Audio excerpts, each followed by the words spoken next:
Je suis installé avec mon frère. Sur l'exploitation, nous produisons du blé, des céréales en général, du colza, des betteraves, du lin. Et notre spécificité est de produire du plant de pommes de terre. Nous produisons du plant de pommes de terre certifié. La production de plant de pommes de terre nécessite à la fois des investissements humains, des investissements matériels assez lourds, notamment en installation spécifique à la pomme de terre, aussi bien au bâtiment, des frigos et des installations de conditionnement et de calibrage. Notre organisation de producteurs produit des boutures qui ne sont pas mises en plein champ la première année. La première année, le développement de ces boutures pour donner des B1 se fait dans ce genre de serre, insect-proof. Les caisses sont remplies de terreau et la première génération de nos plants de pommes de terre se fait ici. Dans le cadre de la certification du plant, elle est contrôlée au même titre que les autres plants en première génération par les contrôleurs GNIS-SOC et vont donner des sacs de B1 qui vont être plantés pour la première génération au champ. Nous sommes le 10 avril et nous sommes actuellement en train de planter les plants de pommes de terre pour la plantation 2014, récolte 2014.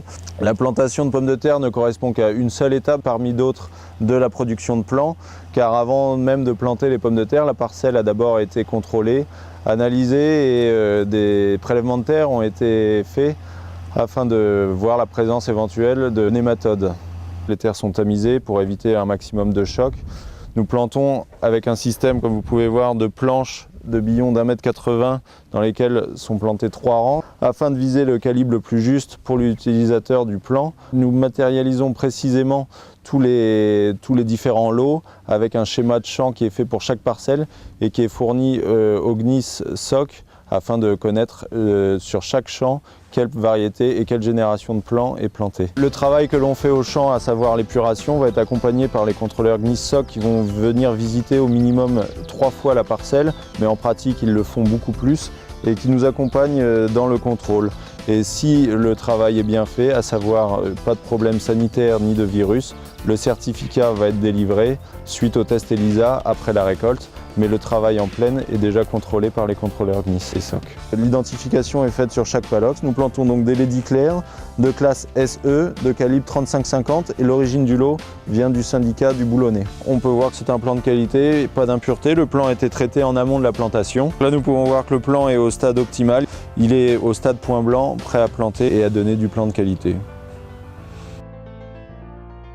Une fois ces prélèvements faits, l'arrachage peut avoir lieu en septembre généralement et donc ensuite les pommes de terre seront mises au bâtiment. À la récolte, les pommes de terre sont mises en frigo. La température de consigne est environ de 3 degrés pour conserver les pommes de terre jusqu'au dernier moment, au moment des plantations des pommes de terre de consommation. Chaque lot est identifié et rangé dans les bâtiments au moment de la récolte.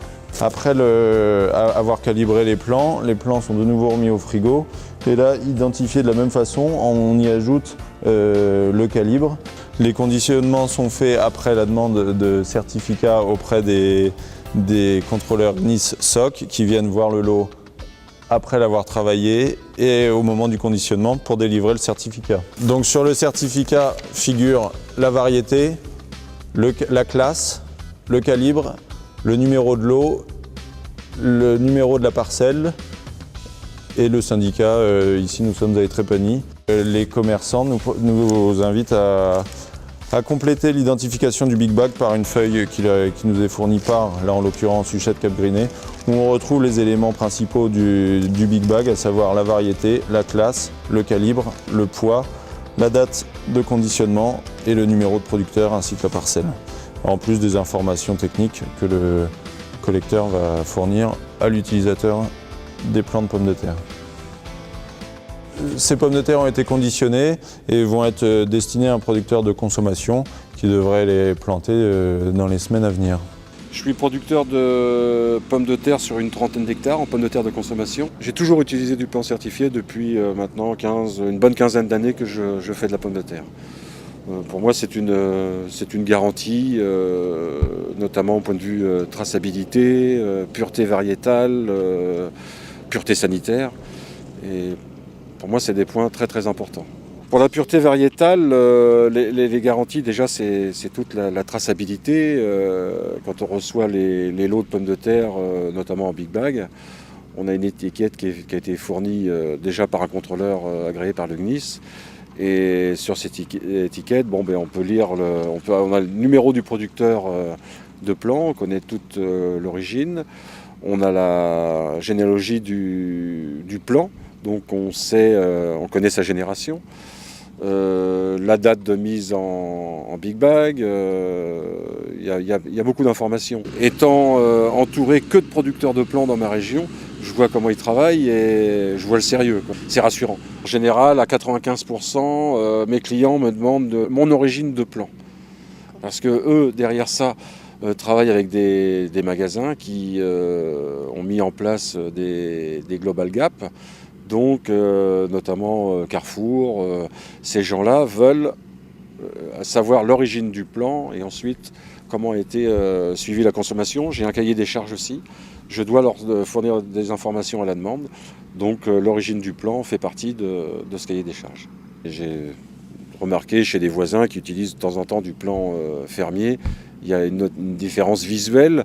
On voit des plants qui sont moins énergiques. Puis bon, si on veut avancer dans la recherche, je pense qu'il faut tous mettre un petit peu la main à la pâte et c'est ce qui fera évoluer la profession.